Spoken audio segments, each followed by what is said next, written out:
बिस्मिल्लाहिर्रहमानिर्रहीम। अस्सलाम वालेकुम व रहमतुल्लाहि व बरकातुहू। जय भीम। शय नशीन पर तशरीफ फरमा मेरे बड़े भाई मोहतरम जनाब प्रकाश अंबेडकर साहब, वो सदर वंचित बहुजन अगाड़ी, मोहतरम जनाब इम्तियाज जलील साहब, उम्मीदवार औरंगाबाद, जनाब वारिस पठान साहब, रुकने असम्बली, डॉक्टर गफ्फार कादरी साहब, जनाब जावेद कुरैशी साहब, मेरे मजलिसी रुफा, वंचित बहुजन अगाड़ी के औरंगाबाद के सदर, वो तमाम जिम्मेदारान, मेरे अजीज दोस्तों और बुजुर्गों, मेरी इज्जतदार माँ और बहनों, 23 तारीख को इंतखाबात की रायदही का दिन है औरंगाबाद के, और ये पूरी इंतखाबी मुहिम में, इलेक्शन कैंपेन में हम एक बात को देख रहे हैं कि हर जगह पर नरेंद्र मोदी अपने बकवास भाषण में ये बात बार बार कह रहे हैं कि देश के सिक्योरिटी का मसला मैंने हल कर लिया। नरेंद्र मोदी बार बार अपने भाषण में ये बात कह रहे हैं कि मैंने टेररिज्म को कंट्रोल कर लिया। नरेंद्र मोदी अपने भाषण में ये बात कहती है कि हमने घर में घुसकर मारा। मेरे अजीज दोस्तों और बुजुर्गों, मैं आज के इस इंतखाबी जलसे से पारा साहब की मौजूदगी में भारत के प्रधानमंत्री से, जो इंशाअल्लाह 1 महीने के मेहमान हैं और एक्स प्राइम मिनिस्टर बनने जा रहे हैं, मेरा इनसे सवाल ये है कि नरेंद्र मोदी, आप तो आतंकवाद के बारे में अपने हर भाषण में पुकार पुकार कर कह रहे हैं।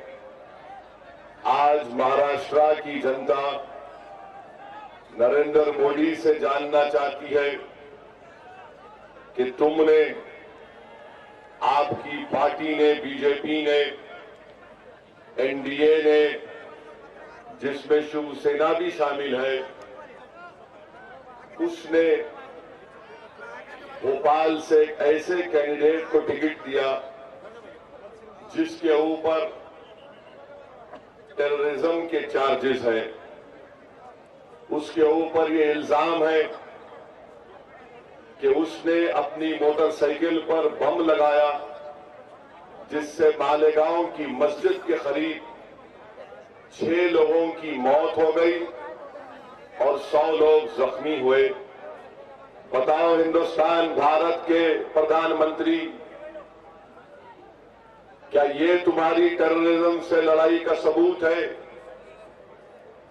कि जिस पर टेररिज्म का चार्ज है, अनलॉफुल एक्टिविटीज प्रिवेंशन एक्ट के कानून के तहत उस पर मुकदमा चल रहा है, उस पर इल्जाम है कि उसने 6 लोगों को मरवाया, कत्ल किया, बम ब्लास्ट, टेररिस्ट ऑफेंस हुआ, और आपकी पार्टी उसको टिकट देती है और उसके ऊपर ये कैंडिडेट जिसका नाम प्रज्ञा सिंह ठाकुर है, आज कहती है कि मैंने हेमंत करकरे को शराब दिया, मैंने हेमंत करकरे को बदुआ दी, इसलिए हेमंत करकरे मर गया। बताओ नरेंद्र मोदी, जिसको हमारे वतन भारत ने हेमंत करकरे को बहादुरी के लिए अशोक चक्र दिया। हेमंत करकरे ने जब मालूम हुआ कि कामा हॉस्पिटल मुंबई में वो शैतान, वो जालिम अजमल कसब और उसके साथी लोगों को गोली मार रहे हैं, तो हेमंत करकरे के पास हथियार नहीं था। एक बुलेट प्रूफ जैकेट थी जो 9mm पिस्टल की गोली ले सकती थी, और उसके पास अपना एक सर्विस रिवॉल्वर और वो कार्बाइन की गन के साथ हेमंत करकरे कॉलेज गाड़ी में बैठकर दौड़ता हुआ अपनी गाड़ी को लेकर जाता है अजमल कसब से मुकाबला करने के लिए।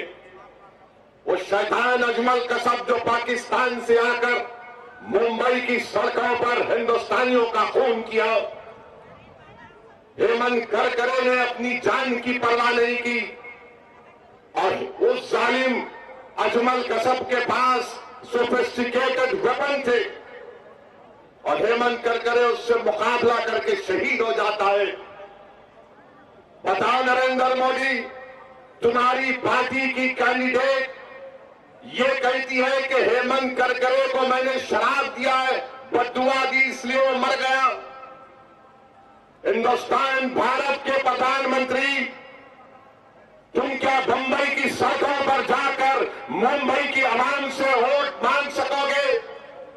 क्या तुम महाराष्ट्र में आकर महाराष्ट्र का बेटा हेमंत करकरे, जो हिंदुस्तान का बेटा है, जिसने अपनी जान पाकिस्तान के टेररिस्ट के खिलाफ देकर अपनी जान को खो दिया, बताओ नरेंद्र मोदी, तुम्हारी कैंडिडेट इस तरह की गंदी वाहियात किस्म की जबान इस्तेमाल करती है? क्या हेमंत करकरे को पाकिस्तान के टेररिस्ट मारे, या फिर ये साध्वी प्रज्ञा ठाकुर का श्राप उसको लगा? मेरे अजीज दोस्तों और बुजुर्गों, ये हिंदुस्तान के गयूर हिंदुस्तानियों की बेइज्जती बीजेपी के लोग कर रहे हैं। एक इलेक्शन जीतने के लिए वो बहादुर हेमंत करकरे की यादों को बर्बाद करना चाहते हैं, महज इसलिए कि हेमंत करकरे ने प्रज्ञा ठाकुर को, कर्नल पुरोहित को पकड़ा था। बीजेपी की ये कैंडिडेट, इसकी जबान, इसकी हिम्मत देखो आप, जो हिंदुस्तान का हीरो हेमंत करकरे, उसको गाली देती है। अरे कहे प्रज्ञा ठाकुर, हेमंत करकरे जब अजमल कसब से मुकाबला कर रहा था और जब तुझको पकड़ा तो तू भी टेररिस्ट के क्राइम में पकड़ी गई थी। वो साले अजमल कसब भी टेररिस्ट था। हेमंत करकरे ये नहीं देख रहा था कि कौन हिंदू है कौन मुसलमान है, हेमंत करकरे ये देख रहा था कि भारत का दुश्मन कौन है। बताओ नरेंद्र मोदी, ये तुम्हारी सोच है? मैं महाराष्ट्र के ये जो पुलिस के लोग हैं, मैं तुमसे अपील कर रहा हूं कि तुम्हारा हेमंत करकरे तुम्हारा ऑफिसर था, वर्दी पहनकर इसने इस भारत के लिए जान दे दी। बताओ वर्दी पहनने वालों, क्या तुम ऐसी पार्टी का साथ दोगे जो तुम्हारे ऑफिसर को, जिसने अपने आप को कुर्बान कर दिया, उसको शराब दे रही है? सोचो, जो लोग हिंदुस्तान की हिफाजत करते हैं, यकीन उसमें पुलिस वाले भी हैं, उसमें आर्मी के लोग हैं, पैरामिलिट्री फोर्स है, बीएसएफ है। ये इसलिए करते हैं ताकि हिंदुस्तान में जमहूरी तौर पर इलेक्शन हो, और मोदी की कैंडिडेट ये कहती है कि मैंने श्राप दिया हेमंत करकरे को। हम कंडेम करते हैं प्रज्ञा ठाकुर तेरे बयान को, तू बकवास कह रही है। अरे श्राप किसको लगता है? जिसने भारत के लिए अपना कुर्बान कर दिया, उसकी बीवी बेवा हो गई, उसके बच्चे यतीम हो गए। अरे मोदी, अब तो मुंह खोलो। क्या मोदी तुम मुंह खोलोगे हेमंत करकरे के लिए? क्या हेमंत करकरे हिंदुस्तान का शहीद नहीं है? बताओ आप, क्या हेमंत करकरे हिंदुस्तान का, भारत का शहीद नहीं है? क्या हेमंत करकरे शहीद नहीं है? तो फिर क्या उसको शराब लग सकता है? ये मोदी की ये कैंडिडेट ये कहती है। मैं आपसे अपील कर रहा हूं कि इलेक्शन होंगे जाएंगे, मगर मैं यहां खड़े होकर हेमंत करकरे की कुर्बानी को हम भूल नहीं सकते। इसलिए मैं आपसे अपील करता हूं और बाला साहब से इजाजत लेकर ये बात कहना चाहूंगा कि इस मजमे को 1 मिनट के लिए हेमंत करकरे को दोबारा श्रद्धांजलि देना पड़ेगा, क्योंकि बीजेपी हेमंत करकरे को बुलाना चाहती है। 1 मिनट के लिए आवाज नहीं।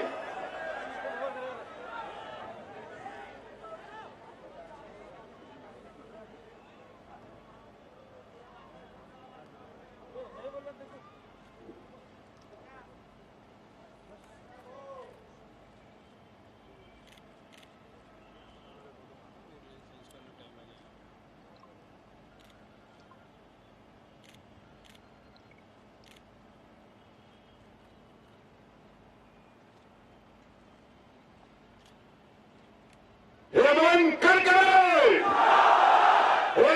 करकरे, प्रज्ञा ठाकुर मुर्दाबाद। भारत के दुश्मन आतंकवाद। मोदी, ये सन्नाटे की आवाज तुम सुन लिए। ये औरंगाबाद का ये बहुजन वंचित आजादी का जलसा, इसके सन्नाटे की आवाज तुमने सुन ली। सुनो मोदी, ये सन्नाटा जो है ना, ये तूफान आने से पहले एक सन्नाटा जो होता है, अब तूफान आएगा मोदी। हिंदुस्तान का हर एक बच्चा हेमंत करकरे बनेगा और बताएगा तुम्हारी इस प्रज्ञा ठाकुर को कि शराब किसको लगेगा। मोदी, तुझे शराब लगेगा और तुम हिंदुस्तान का प्राइम मिनिस्टर नहीं बनेगा। इसलिए कि जो हेमंत करकरे को शराब देती है, इससे बड़ी बेइज्जती किसी की नहीं हो सकती। मेरी भाई, मेरे बुजुर्गों, दूसरी बात यह है कि मैं पूछना चाहता हूं शिवसेना से,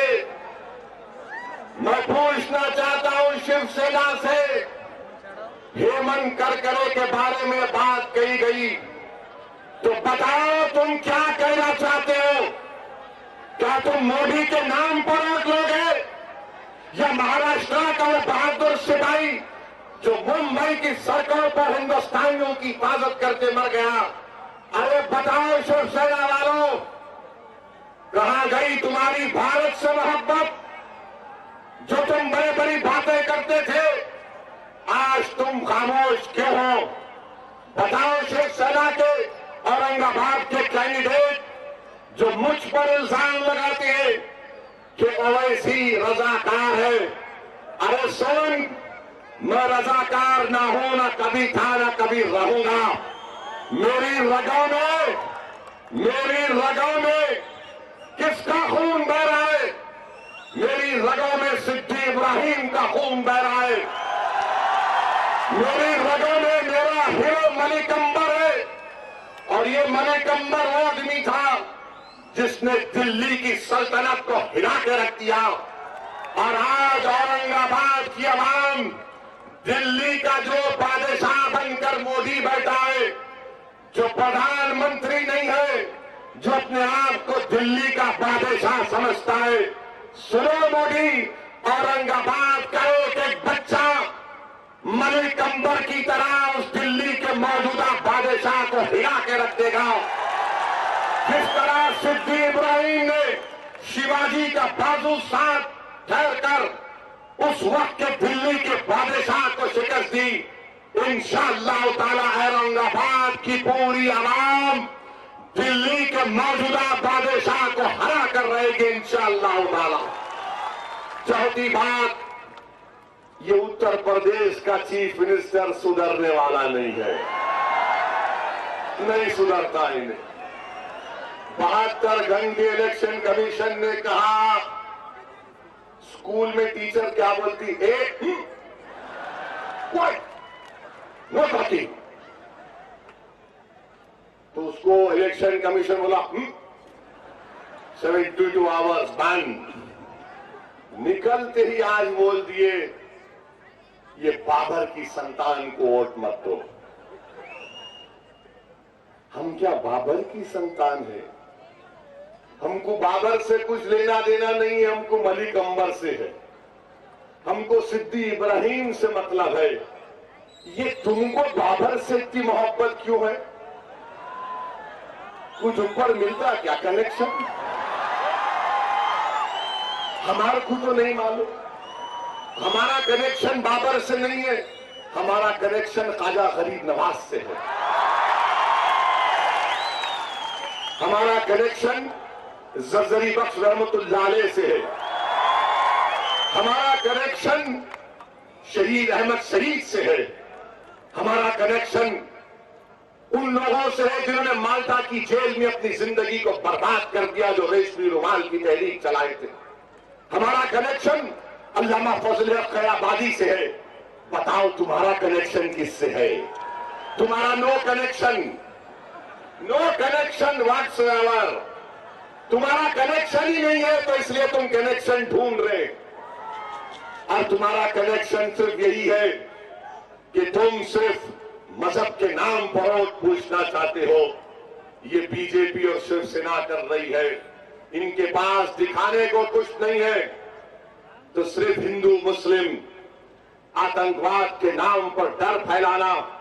मेरे भाई, आज मोदी का ये चेहरा हिंदुस्तान के सामने आ गया। और सुषमा स्वराज का स्टेटमेंट, मोदी जी, सुषमा जी ने क्या कह दिया? आपको टाई कर दिया उन्होंने। सुषमा स्वराज ने लगता है मौके की ताक में थी कि इसको जवाब दूंगी मैं। और सुषमा स्वराज ने कह दिया, मोदी जी मैं नहीं कह रहा हूं, मैं तो मानता हूं बालाकोट को। सुषमा जी ने कह दिया कि हमने जो बालाकोट में बम गिराए उसमें ना पाकिस्तान की फौज मारी गई, ना पाकिस्तान के पाकिस्तानी मारे गए। सुषमा जी, उसमें क्या मार्स के लोग मारे गए थे? क्या अमेरिकन मारे गए थे? क्या रशियन मारे गए थे? क्या अफगानी मारे गए थे? आपने भी सही टाइम पर मोदी से अपना बदला ले लिया। मैं आपको मुबारकबाद देता हूं। सब बीजेपी में घुटन महसूस कर रहे हैं, बशमूल शिवसेना भी।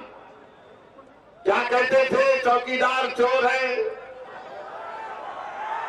ये भी शिवसेना कहती थी कि अब हम इनको अकेला लड़ेंगे। और जब इलेक्शन की बात आई तो जाकर मोदी का हाथ पकड़ लिए। बोले मित्रों, अकेला डर हो रहा है ओवैसी सामने औरंगाबाद में। जाकर कहा कि मोदी, तेरा हाथ, तेरा मदद चाहिए, क्योंकि बड़ा सांप हम पे खड़ा हुआ है। इसलिए बड़ा सांप का डर शिवसेना को मोदी के पास भिजा दिया। तो मेरे भाई, हर महाज पर ये मोदी के 5 साल इसने हिंदुस्तान को बर्बाद कर दिया। हिंदुस्तान की तारीख में ऐसा बड़ा झूठ बोलने वाला प्रधानमंत्री कभी नहीं आया होगा। झूठ बोलना ऐसा आज से बोलते हैं। और मीडिया के लोगों, याद रखो, सरकार बदलने वाली है। देश का प्रधानमंत्री अब मोदी नहीं रहेगा। याद रखो मीडिया वालों, अब तो चमचागिरी करना छोड़ दो। अब तो बताओ कि महाराष्ट्र में बाला साहब ने किन खिलाफ लिख दिया है महाराष्ट्र की सियासत में। तुम कब तक मित्रों मोदी जी करते रहोगे? अरे तुम्हारे सामने बाला साहब एक मर्द मुजाहिद की तरह मोदी से मुकाबला कर रहा है। मेरे भाई, ये अजीब और गरीब है कि जैसा इलेक्शन आता है, हर मीडिया के लोग मेरे पास आकर पूछते हैं, एक ओवैसी। मैंने जब ऐसा बोलते तो मैं समझ जाता हूं मैं उनसे पूछता हूं तुम्हारा टेढ़ा सवाल क्या है, पहले पूछो। बोलते ये मुस्लिम वोट कहां जाएगा? मैं बोला अगर लेडी है तो मैडम ये तो बताओ कि ब्राह्मण वोट कहां जाएगा, मराठा वोट कहां जाएगा, साहिब का वोट कहां जाएगा? तुम मेरे पीछे क्यों पड़े हो? बोले नहीं तुमसे ही पूछना है। मैंने कहा मुझसे क्यों पूछ रहे हो? बाड़ा साहब से पूछो, तुमको जवाब दे देंगे। शोलापुर में कांग्रेस बीजेपी टाई टाई हो गई शोलापुर में, और इंशाअल्लाह ताला बाड़ा साहब न सिर्फ शोलापुर बल्कि अकोला से भी जीतेंगे इंशाअल्लाह ताला। सिर्फ मुस्लिम वोट कहां जा रहा? उसके बाद बोलते ये शेड्यूल कास्ट वोट क्या होगा? बोला क्या होगा, क्या मतलब? वो बेहतर जानते हैं उनका दोस्त कौन है, उनका दुश्मन कौन है। वो बेहतर जानते हैं कि उनका हमदर्द कौन है। वो बेहतर जानते हैं कि बाड़ा साहब न सिर्फ शेड्यूल कास्ट बल्कि माइनॉरिटीज, ओबीसी और धनगर समाज, कोली समाज का ऐसा रेनबो अलायंस क्रिएट किए कि इससे मोदी भी परेशान, शिवसेना भी परेशान, कांग्रेस भी परेशान और पवार साहिब भी परेशान। मेरे भाई, पांचवी और अहम बात यह है, कांग्रेस पार्टी ये भी नहीं सुधरने वाली है। बहुत कोशिश कर लिए, औरंगाबाद में ऐसा करेंगे, फुला करेंगे। आज इस डाइस के ऊपर मैं शुक्रिया अदा करना चाहता हूं मोहतरम जनाब जावेद कुरैशी का। ये स्पिरिट हमको पैदा करना है। मैं फोन किया जावेद कुरैशी साहब को, मैं पूछा कहां है आप? तो बोले कि सर मैं कहां जाऊंगा, आप मेरे को भूल गए। मैंने कहा नहीं भूला, तुम्हारी याद बहुत आ रही है, मैं तुम्हारे घर को आ रहा हूं। बोले सर मैं तैयार बैठा हूं। मैं गया घर को, जावेद साहब को अपने गले से लगाया और उनसे एक ही बात कहा कि जावेद साहब अब दूरी नहीं होगी, अब दूरी उसी वक्त पैदा होगी कि जब तुम दुनिया से तुम रुखसत होगे या मैं रुखसत होगा, हमको मिलकर रहना इंशाअल्लाह ताला। ये जज्बा है, स्पिरिट है जिसको कांग्रेस समझ नहीं पा रही है। और कांग्रेस बार बार ये बोलना कि वोट काटेंगे, वोट काटेंगे, बाला साहब वोट काटेंगे, असदुद्दीन ओवैसी वोट काटेगा, इम्तियाज वोट काटेगा। अरे तुम क्या वोट काटने का नाम तुमको क्या जिंदगी में वही मिल गया? कोई दूसरी चीज तुमको याद नहीं आती कि वोट काटना? अरे तुम नहीं रोक पा रहे आरएसएस को। बताओ हिंदुस्तान में किसने कहा था कि आरएसएस को कानून के दायरे में लाना चाहिए? 70 साल में किसने कहा? बताओ। आरएसएस को कॉन्स्टिट्यूशन के दायरे में लाना चाहिए, किसने कहा? किसने कहा आरएसएस को कॉन्स्टिट्यूशन के दायरे में लाना चाहिए? किसने कहा? मुझे बताओ, जोर से बताओ, पुकार के बताओ, ताकि नागपुर और मोदी को मालूम हो सके। किसने कहा?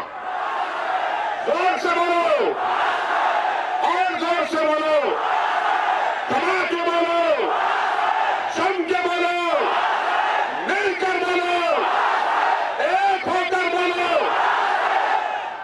सुने कांग्रेसियों, मोदी सुने, एक ही मिनट में पूरे बोल रहे बाड़ा साहिब, बाड़ा साहिब, बाड़ा साहिब। और लोग समझ रहे थे कि अच्छे दिन आएंगे और लोग मोदी मोदी, अब कोई नहीं बोल रहे। अच्छे दिन तो बहुजन वंचित आघाड़ी के आगे अल्हम्दुलिल्लाह। अब यहां से हमारे अच्छे दिन शुरू होंगे इंशाअल्लाह ताला। ये जो हमारा मिलाप है, ये सिर्फ असेंबली इलेक्शन तक, पार्लियामेंट इलेक्शन तक नहीं है, बल्कि इंशाअल्लाह ताला जितने भी इलेक्शन महाराष्ट्र में आएंगे मैं बाला साहब के पीछे खड़ा रहूंगा। जिस तरह शिवाजी के साथ सिद्दी इब्राहिम खड़ा था, बाला साहब इसी तरह मैं आपके साथ खड़े रहूंगा इंशाअल्लाह ताला। हमको इस समाज को बचाना है, इस समाज को उसका मुकाम दिलाना है, इस समाज में एक जोश पैदा करना है, ताकि ये जो तमाम पार्टियां महाराष्ट्र में पॉलिटिकल पार्टी नहीं है, महाराष्ट्र में 50-60 खानदान है जो महाराष्ट्र के पॉलिटिक्स को कंट्रोल करते हैं। कास्ट के नाम पर आज बाला साहब जो काम उठाए, इंशाअल्लाह ताला वो 50 खानदान भी डरेंगे, नागपुर का आरएसएस का चड्डी खानदान भी डरेगा, और दिल्ली में बैठे हुए जितने परिवार, जितने फैमिली है, सब डर रहे हैं।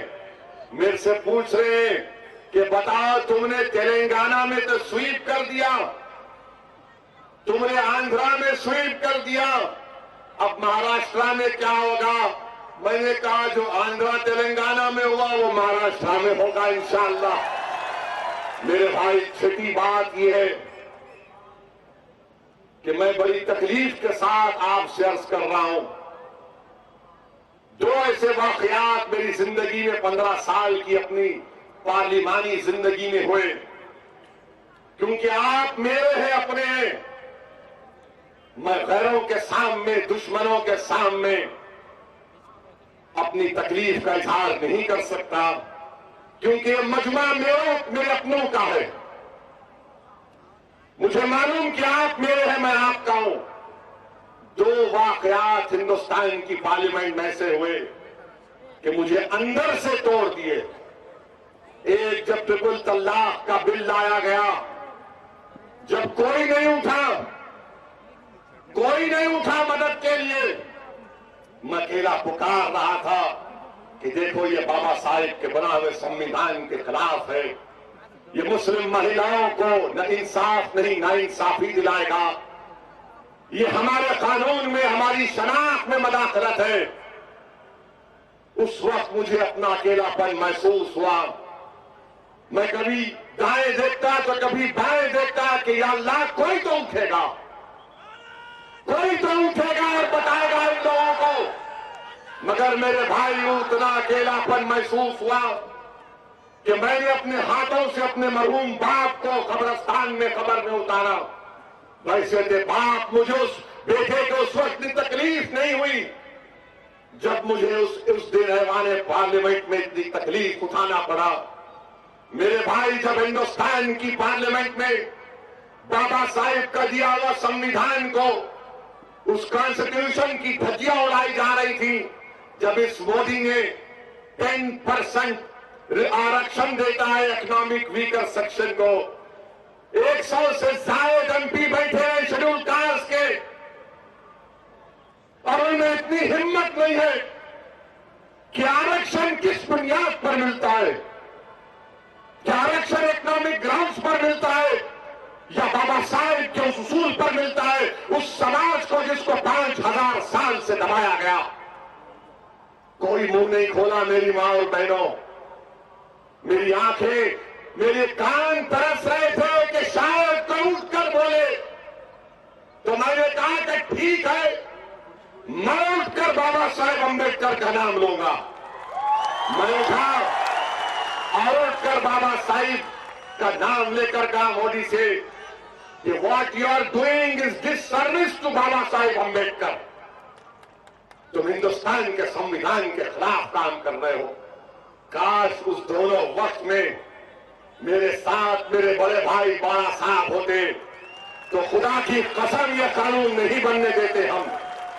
वो कम से कम वो जो 100 लोग बैठे हुए थे, शायद वो भी उनकी जान में जान हरारत आ जाती, उनकी जबानें हरकत करने लगती।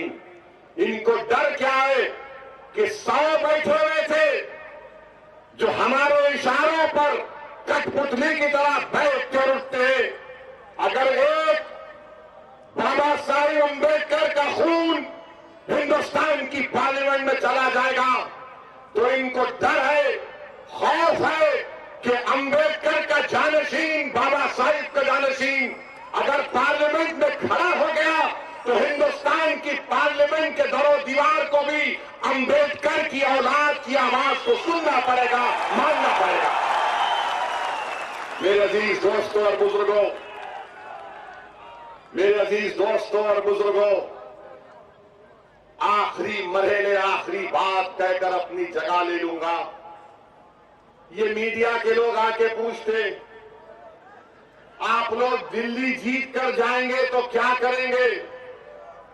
बाला साहिब ने कह दिया, मैं कह रहा हूं जब दिल्ली जाएंगे तो हम इंशाअल्लाह ताला मोदी को और बीजेपी को गवर्नमेंट या प्राइम मिनिस्टर बनने नहीं देंगे, ना उनका साथ देंगे इंशाअल्लाह।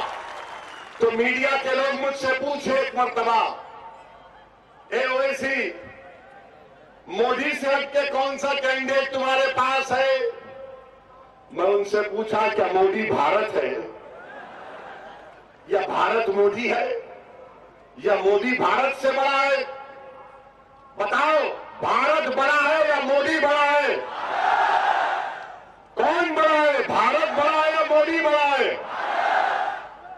अब आप ये बोलो, ये बोलते कांग्रेस है, तुम्हारे पास क्या है? मैंने कहा मेरे पास बाबा साहिब का संविधान है और बाबा साहिब का जानशीन है। क्या कांग्रेस भारत है? क्या कांग्रेस भारत है? भारत है तो सब है, भारत नहीं है तो मोदी भी नहीं, आरएसएस भी नहीं, बीजेपी भी नहीं, ओवैसी भी नहीं। भारत है तो हम सब है। मगर मोदी ये बोलता है कि मैं भारत से बड़ा हो गया। नहीं मिस्टर मोदी, आप भारत के सामने इतने भी नहीं है, इतने भी नहीं है। मेरे अजीज दोस्तों और बुजुर्गों, आखिरी बात कहकर अपनी जगह ले लूंगा कि 23 तारीख के दिन आप तमाम से अपील कर रहा हूं कि सुबह सुबह अपने घर से निकलिए, अपने पोलिंग बूथ को जाइए, अपने पास आइडेंटिटी कार्ड रखिए और जाकर अपना वोट डालिए। खूब वोट डालना, हर पोलिंग बूथ से आवाज आना। क्या आवाज आना? पतंग पतंग पतंग पतंग पतंग पतंग पतंग की आवाज आना। औरंगाबाद की फिजाओं में सिर्फ पतंग नजर आना 23 तारीख को। यहां पर औरंगाबाद में वंचित बहुजन अगाड़ी के उम्मीदवार इम्तियाज जलील का निशान पतंग का है। मैं औरंगाबाद की आवाम से वादा कर रहा हूं कि पीने का पानी का मसला हल करेंगे। ये खैरे पूरा औरंगाबाद का पानी निगल लिया, सबको प्यासा कर दिया। अब हम इंशाअल्लाह ताला इसको प्यासा करेंगे।